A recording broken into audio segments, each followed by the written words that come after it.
जो कभी एसी से बाहर आए ही नहीं होंगे, वो लोग आकर के भारत का भविष्य तय कर रहे हैं कि किसको रिजर्वेशन देना चाहिए और किसको रिजर्वेशन नहीं देना चाहिए। मान लीजिए चंद्रशेखर आजाद सांसद बन गए, एक गरीबी से उठ करके आए हैं, लड़ाई लड़े हैं और सांसद बन गए हैं। अब 8 लाख रुपया सालाना तो कमा ही सकते हैं, अब एक सांसद तो कमा ही सकता है। अब लगातार अगर 3 साल तक 8 लाख से ज़्यादा कमाएंगे तो क्रीमी लेयर में आ जाएंगे। तो क्रीमी लेयर में आने के बाद से क्या होगा, अगली बार से सांसदी का चुनाव नहीं लड़ पाएंगे एससी कोटे से, और एससी सीट से अगर चुनाव नहीं लड़ेंगे तो फिर जनरल में कहाँ से जाएंगे लड़ने, जनरल में जीत नहीं पाएंगे। तो फिर इस तरह से जो दलितों का नेतृत्व है, जो एक मुखर आवाज़ है, जो 60, 70, 80 सालों में आज़ादी के बाद से इस समय तक मुखर आवाज़ एक खुल करके आई है, जो सरकार से सवाल कर रही है, जो सरकार के खिलाफ बोल रही है, आंखों में आंखें डाल के सवाल कर रही है, वो एक तरह से प्रतिनिधित्व दलितों का खत्म हो जाएगा। कई दिनों से लगातार आप लोग सुन रहे होंगे कि creamy layer, reservation, SC, ST, OBC, ये तमाम जो वर्ड्स आप सुन रहे होंगे, इसमें पता भी नहीं होगा बहुत सारे लोगों को कि क्रीमी लेयर क्या होता है और एससी एसटी का रिजर्वेशन क्यों खतरे में आ गया होगा। ये जो तमाम बातें मैं एक एक करके आपको समझाता हूँ और एक्चुअल बात क्या हुआ है मैं आपको बताता हूँ। तो सबसे पहले हम समझने की कोशिश करते हैं क्रीमी लेयर। क्रीमी लेयर क्या होता है? जो गांव देहात से अगर देख रहे हैं या जो थोड़े से उतने समझने वाले नहीं है, मैं बता देता हूँ सिंपल भाषा में। अगर बात करें तो क्रीमी लेयर मतलब एक तरह से आप दूध गर्म कर दीजिए, उसको ठंडा होने के लिए रख दीजिए, जो ऊपर क्रीम बन जाता है जिसको मलाई बोलते हैं। तो समझ लीजिए वो जो सारे दूध का जो मेन पार्ट होता है, जो उसमें से सबसे अच्छी क्वालिटी होती है, वो ऊपर आके जम जाती है, वो मलाई बोलते हैं, वो क्रीम होता है। तो वही एक तरह से क्रीम है, एक लेयर बन जाता है दूध के ऊपर, तो क्रीम हो जाता है, उसके लेयर बन जाता है क्रीमी लेयर। इसी तरह से समाज में जो एससी एसटी ओबीसी के जो लोग हैं, इसमें भी कुछ लोग हैं जो एससी एसटी ओबीसी के लोग हैं, कहीं ना कहीं इनको शूद्र बोला जाता था पहले के समय में, और इनको जब संविधान बना तो इनको कैटेगराइज कर दिया गया और इनको रिजर्वेशन दिया गया, ताकि जो पिछड़े समाज के लोग हैं, जो दलित हैं, जो आदिवासी हैं, उनको आगे बढ़ने का मौका मिले। और जब इन लोगों को आगे बढ़ने का मौका मिले, रिजर्वेशन जब दिया गया, तो उसी क्रम में अब जा करके सुप्रीम कोर्ट के कहने के अनुसार यह चीज़ें निकल के आ रही है कि ये जो समाज था जो आगे बढ़ा था, इसमें कुछ ऐसे लोग हैं जो बहुत ज़्यादा रिच हो गए हैं, जो रिच पर्सन है, यानी अमीर आदमी हो गए हैं और उनके पास पैसा है, उनके पास नौकरी है, तो उनको रिजर्वेशन अब नहीं दिया जाएगा, उनका रिजर्वेशन ख़त्म कर दिया जाएगा। विरोध किस बात को लेकर के हो रहा है, एक एक पॉइंट को मैं आपको बताऊंगा। आप पूरी वीडियो देखिएगा बिना स्किप किए हुए, तभी ये बात समझ में आ पाएगी। अब क्या हुआ, उस समाज से कुछ लोग हैं, अभी देश को आज़ाद हुए 100 साल भी नहीं हुआ, लेकिन कुछ लोग हैं जो सुप्रीम कोर्ट के अनुसार कि जो इतने रिच हो गए हैं, उनको रिजर्वेशन की जरूरत नहीं पड़ती है। संविधान में बाकायदा व्यवस्था किया गया है कि जो इकोनॉमी है, जो अर्थव्यवस्था है, जो आपकी फाइनेंस है, उसके अनुसार रिजर्वेशन नहीं रहेगा। जो आरक्षण है, आरक्षण आपकी जो छुआछूत है, डिस्क्रिमिनेशन है, उसके आधार पर रिजर्वेशन आपको दिया जाएगा। अब विरोध इसी बात को लेकर के हो रहा है। सुप्रीम कोर्ट का कहना है कि कुछ लोग हैं, जो कुछ परसेंट लोग हैं, उनको अलग करना चाहिए, क्योंकि वो लोग इतने रिच हो गए हैं, जो समाज में उनके साथ अन्य जो लोग हैं वो पीछे हैं, तो उनको रिजर्वेशन देने की ज़रूरत है, उनको आरक्षण देने की ज़रूरत है। या जो लोग हैं इनको रिजर्वेशन की ज़रूरत नहीं है। लेकिन आप सोचिए, इन लोगों को रिजर्वेशन देने की क्यों ज़रूरत नहीं है, मैं डिटेल बताऊँगा। इन लोगों का कहना है कि मुझे आरक्षण आर्थिक आधार पे नहीं, ये जातिगत आधार पे एक तरह से डिस्क्रिमिनेशन की वजह से आरक्षण मिला था, और बिल्कुल ये संविधान में लिखा भी है कि ये छुआछूत का आरक्षण है। तो जो विवाद क्यों हो रहा है, विवाद इसी को लेके हो रहा है कि आरक्षण आर्थिक नहीं। आर्थिक मतलब कि आप जो सुप्रीम कोर्ट बोल रहे हैं कि इतने लाख लोग, 8 लाख के करीब में जो ओबीसी के, सुप्रीम कोर्ट ने बोला है कि जो ओबीसी का क्रीमी लेयर है, उसी की तुलना में एससी और एसटी का क्रीमी लेयर रहेगा और उसी से कहीं ना कहीं उनको लिया जाएगा।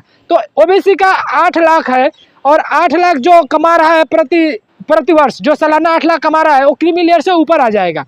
तो जो एससी एसटी में 8 लाख रुपया अगर सालाना कोई कमा रहा है, तो वो तो फाइनेंशियली तो ऊपर आ गया, लेकिन उसके साथ जातिगत भेदभाव होगा। उनका क्या, पैसा तो कमा सकते हैं, लेकिन जो अत्याचार हो रहा है, जो उनको छुआछूत का सामना करना पड़ रहा है, जो उनको जातिगत आधार पर भेदभाव हो रही है, उसको कैसे दूर करेंगे। विरोध इसी को लेकर के है। जिस तरह से 2 अप्रैल 2018 को उन्होंने भारत बंद करने का ऐलान किया और पूरे देश व्यापी एक तरह से भारत बंद आंदोलन रहा और ये सक्सेसफुल आंदोलन रहा। तो इसी तरह से कहीं ना कहीं इस बार तमाम बहुजन संगठन, जिसमें प्रमुख चंद्रशेखर आज़ाद हैं, जो विरोध जता चुके हैं, जो कंसर्न जता चुके हैं, जो बता रहे हैं कि आरक्षण खत्म करने की पहला कदम है। बहन मायावती जो बहुजन समाज पार्टी की मुखिया, उन्होंने विरोध जताया है। यही नहीं, जो बीजेपी से, जो भारतीय जनता पार्टी के एनडीए अलायंस के हिस्सा है, चिराग पासवान, लोक जनशक्ति पार्टी रामविलास पासवान के जो इसमें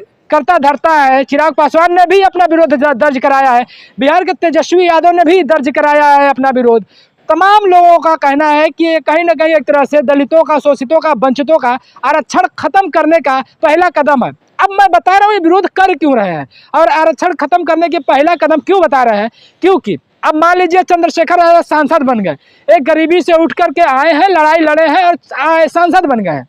अब 8 लाख रुपया सालाना तो कमा ही सकते हैं, अब एक सांसद तो कमा ही सकता है।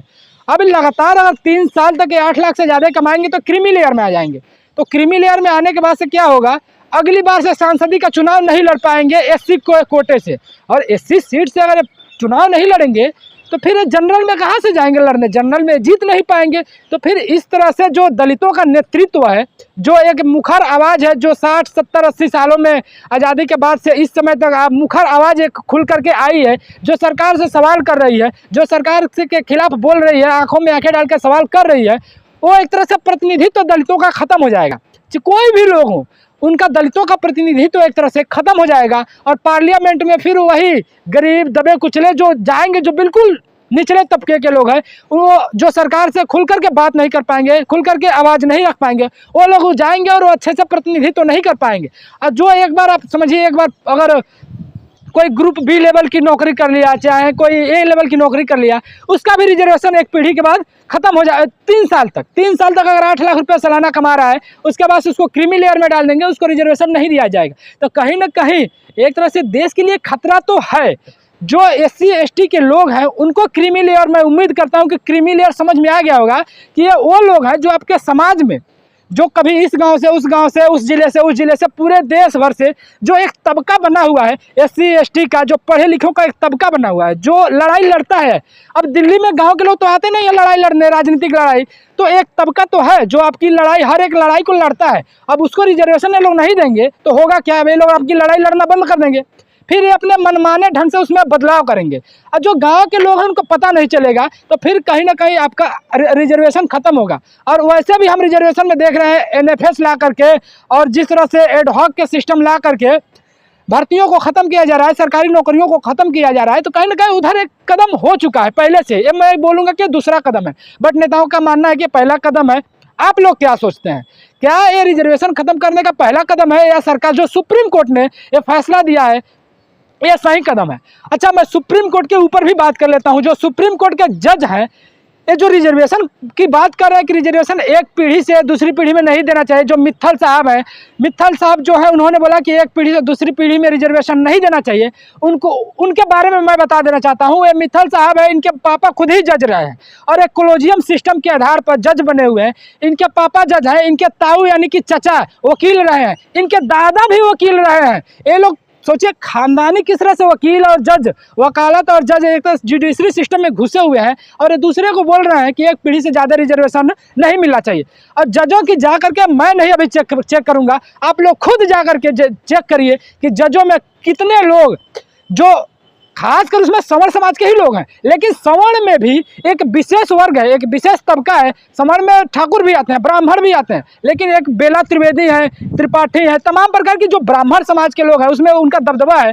तो मैं तो यही बोलूँगा कि अगर क्रीमी लेयर देना है तो आप सबसे पहले उसी में सवर्ण में क्रीमी लेयर दीजिए, कि एक तरह से जो हर एक सिस्टम पे ब्राह्मण समाज का जो कब्जा है, मैं ब्राह्मण समाज को बुरा नहीं बोल रहा हूँ, लेकिन ये जो कब्जा है ये तो दिखाई ना दे रहा है भाई, तो इसको कहीं ना कहीं हटाने की जरूरत है। तो पहली बात, क्रीमी लेयर आप सुप्रीम कोर्ट में दीजिए, वहीं से आप रिजर्वेशन खत्म करिए, कोलोजियम सिस्टम को वहीं से खत्म करिए, उसके बाद से आप दूसरी जगह कोलोजियम की बात करिएगा। आप एक बार जा करके 7 जजों की जो बेंच पीठ ने, 7 जजों की पीठ ने फैसला सुनाया, उसमें 6-1 से पास हुआ। बेला त्रिवेदी ने इसका विरोध किया कि यह भारतीय संविधान का उल्लंघन है।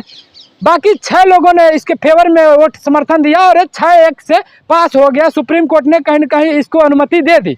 तो कहीं ना कहीं आप लोग जजों की जाकर के एक बार जाति चेक करिएगा कि वो किस तरह की समाज की जाति से, किस तरह के धर्म से उठ करके आते हैं और किस तरह की मानसिकता में, जिन्होंने कभी खेत में नहीं गए, जो कभी एसी को छोड़ करके बाहर नहीं निकले, वे लोग इस देश की वास्तविक स्थिति को बयां कर रहे हैं। मैं सुप्रीम कोर्ट के माननीय सुप्रीम कोर्ट के जजों को बता देना चाहता हूं कि वो लोग कैसे कैसे घर से आते हैं, कैसे कैसे परिवार से आते हैं, जो कभी एसी से बाहर आए ही नहीं होंगे। वो लोग आकर के भारत का भविष्य तय कर रहे हैं कि किसको रिजर्वेशन देना चाहिए और किसको रिजर्वेशन नहीं देना चाहिए। पूरी बातचीत पे आप अपनी प्रतिक्रिया जरूर दीजिएगा। मिलेंगे किसी अगले वीडियो में, तब तक के लिए जय हिंद।